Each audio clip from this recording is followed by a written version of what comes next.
So, after 10 years, Smallville is finally over. Over the course of its run, it has had some really good season finales and season openers. I'm afraid to say I don't think this was one of those.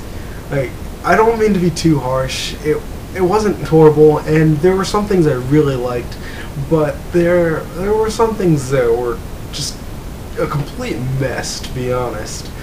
I think it really stems from this whole Darkseid storyline. I have not been a fan of it from the start. I know some people have been thinking all along, yeah, they should go with Darkseid for season 10. Clark should face Darkseid before he turns into Superman. It'll be the ultimate challenge. But let's think about this, really. Clark took on Doomsday in season 8. Yeah, season 8. And people were excited about that. And how did that turn out? Not very well. Because Smallville is a TV show, a CW TV show, and it does not have the budget to handle a character like Doomsday. So if they couldn't do Doomsday justice, what made you think they could do Darkseid justice? And they sort of sidestepped that by not having Darkseid take physical form, but I really just don't think it was the proper story for season 10 to deal with. But let's toss all that aside and just go with this final episode. Let's just look at it for what it is. We had the first hour be this lead up to the wedding. The wedding that didn't really end with them married, but we'll get to that.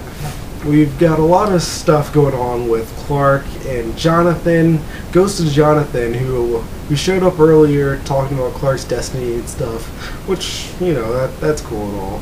But, and I'm all for John Snyder. I love John Snyder's Jonathan Kent, but they could chill a little bit on the Ghost Jonathan. You know what I'm saying?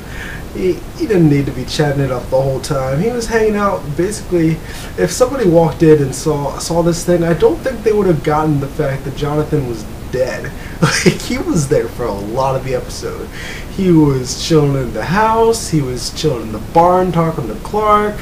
He was at the wedding, dressed in a nice suit all of a sudden because he had to hit up the men's warehouse in heaven just to look nice for the wedding. So, and then he was in the fortress to give Clark the suit because Ghost Jonathan and Jor-El are tight all of a sudden because they've bonded. They're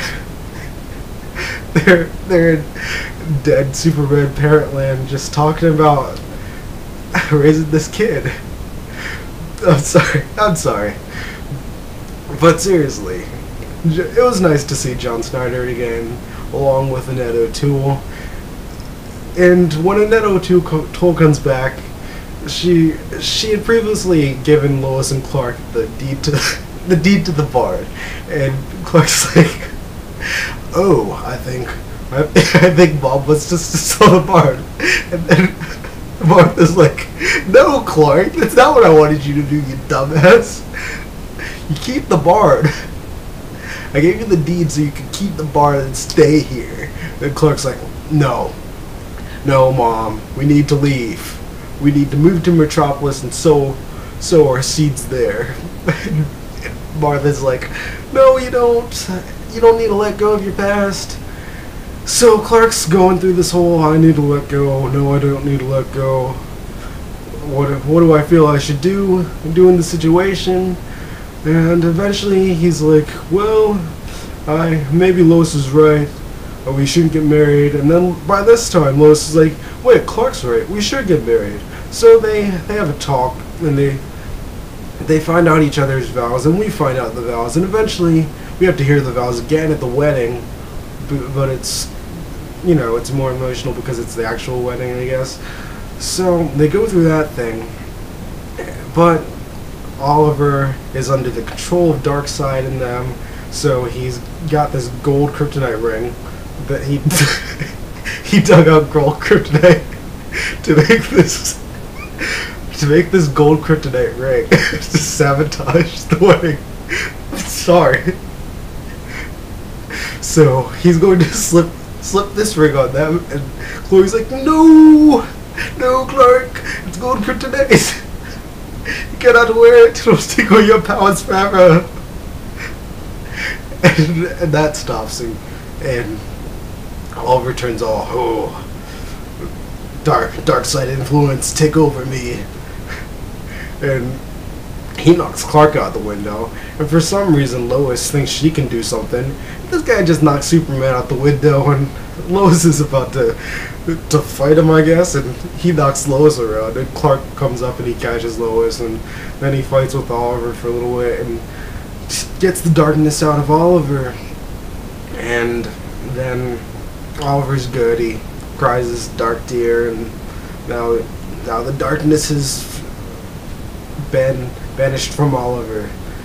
So then there's this whole storyline with Tess getting kidnapped by Lionel, because Lex has been gathering pieces to repair himself because he got all screwed up, and Lex was not able to successfully clone his heart. And Lionel cares so much about Lex that he's going to give him a heart, but he's not going to give him his own heart, because that'd just be a nice, cool, sacrificial thing to do. No, he's going to kidnap Tess and take her heart out to put in Lex. And Tess, even though she's surrounded by like 5 people, manages to break out, kick everybody's ass, and then shoot Lionel. And Lionel's dying, and Darkseid comes, and he's like, save my son. So Darkseid takes Lionel's heart, puts it in Lex, and Lex is back. Michael Rosenbaum returns, which is awesome, because Michael Rosenbaum is, in my opinion, the best live-action Lex Luthor we have ever had. And he gets to have a cool scene with Clark where they have some cool dialogue, and Lex is in good form. It was a great scene. I liked it. That was one of my favorite parts of the episode. Yada yada yada. Clark running around doing all this stuff. I don't even remember half the stuff he did in the episode. And he eventually realizes that he needs to get back the crystal and go to the fortress to figure out what the hell to do, because previously he shut off the fortress because he needs to shut everything off from his past to embrace his destiny, including Jor-El's influence. But then he decides, wait, Jor-El's pretty helpful. Jor-El can do all this magic crystal shit that that can explain like any plot device that you want. Jor-El can send you back in time. He can erase shit. He can do whatever the hell you want. So Clark's like, yes, I'm gonna go to Jor-El, and he's gonna figure out how to send this freaking planet out of here. But before he can do that, Darkseid shows up in the form of possessed Lionel, and he knocks Clark back. Clark has this like really, it was pretty long like sequence where he recaps the events of the entire show, all these little highlights, and and which were his trials by Jor-El. And let's talk about Jor-El for a second. What the hell is up with Jor-El? Is he like psychic or something? Because he seems to know Clark's destiny, be able to put stuff in motion, like Clark must face this alone. Kara, you must go to the future and leave him forever, because this is Clark's destiny. Things are coming for him. Jor-El is dead. This is the fortress. So what the hell is up with that? I don't understand. They never quite explain why Jor-El knows so much shit, but he does. And Clark comes out of this little trance. He's floating. Yes, he's flying. That's what we've all been waiting for. Clark flying. So he flies through Darkseid Lionel, F's him up, then he goes to the fortress, and then he talks to Jor-El, and then Jonathan shows up again for like his 5th scene to hand him the suit. Not just be there to say, yeah, son, take the suit and you remember Smallville. No, he actually hands him the suit. So there was some kind of physical form of Jonathan Kent. So I don't know what the hell is going on there, but who cares? Let's not think about that too much. Jonathan gave him the suit, and he's flying. Yes, still flying. Puts on the suit, goes saves Lois, because Lois is in a plane. Shocker, and there's shit going wrong with the plane, because I will never get into an aircraft with Lois Lane, because stuff is always going down if Lois is in an airplane. So Clark saves her, then goes off and stops the apocalypse crashing into Earth.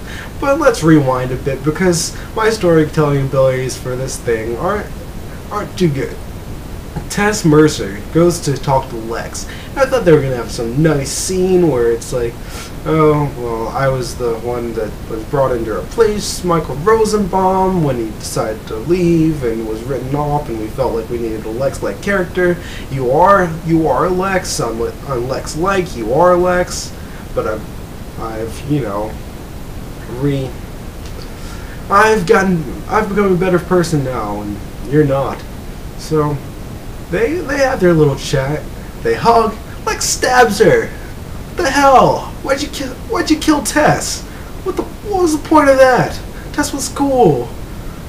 And Tess is like, he's like, I'm saving you from becoming me. No, you're stabbing me. That's not cool. So Tess has some neurotoxin, which works in 30 seconds, and she says that he will not remember anything from his entire life.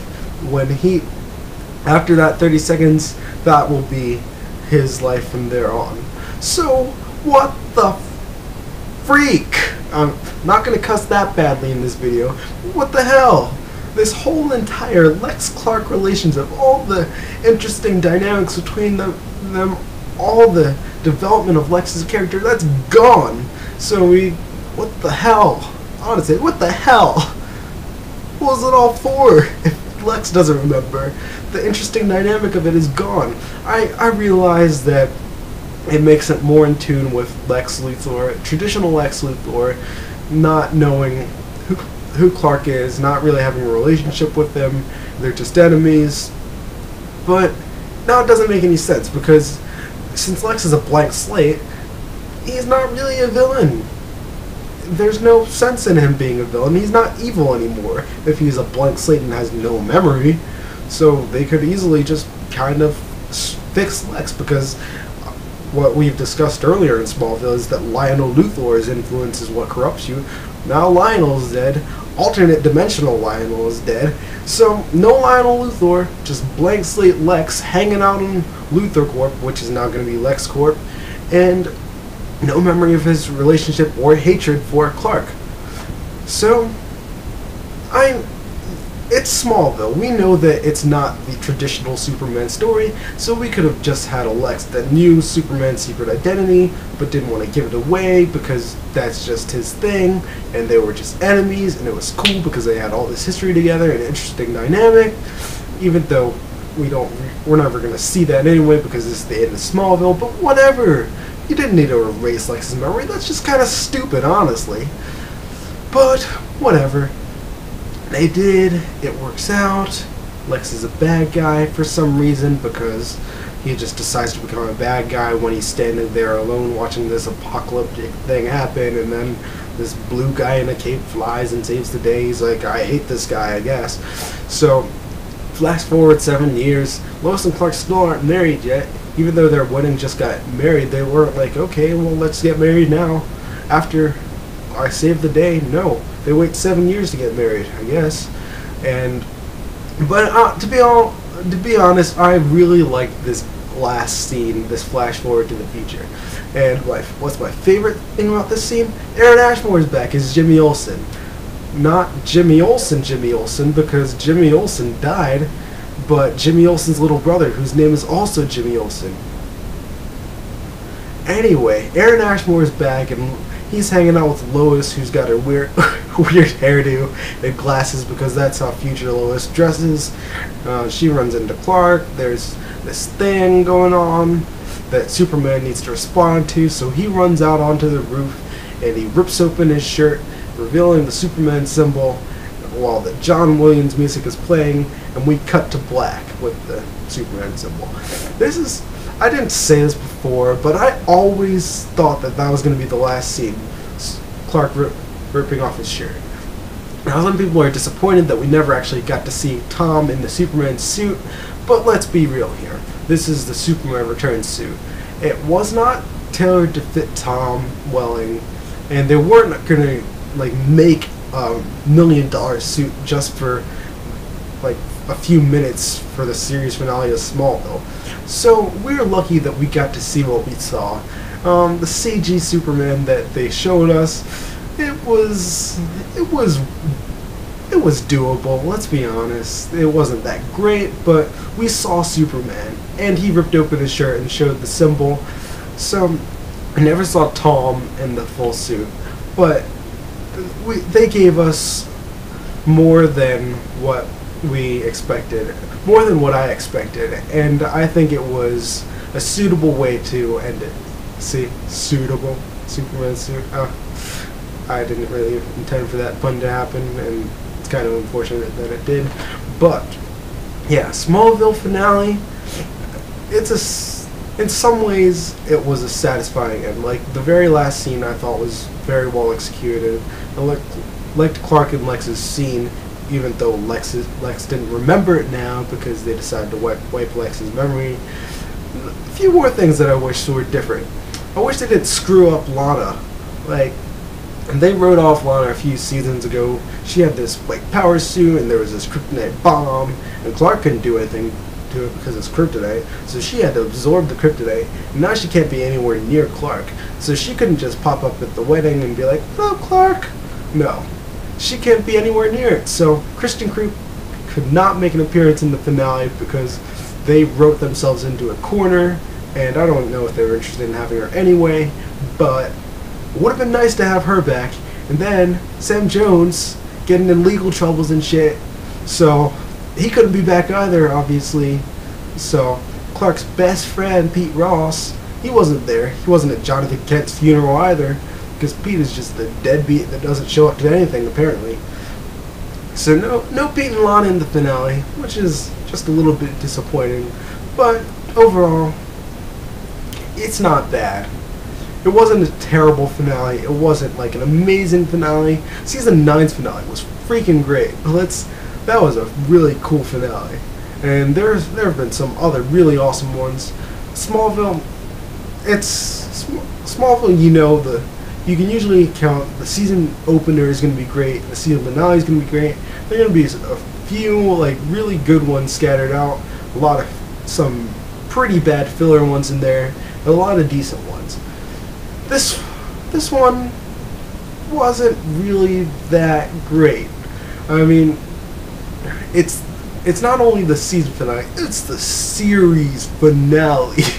Like, it's a big deal, and I feel like they dropped the ball in some ways on this, and the script could have used some revisions, like, well, we're not going to be able to see the aftermath of what happens with Tess's death and how the characters react to it, because that'd be a downer after Clark saved the day and everything's all happy. So why don't we just have Tess not die? But okay, I've ranted long enough, and half of it was like hysterical laughter, and other of it was just me kind of trying to find words. So that's enough of that. Thank you for watching.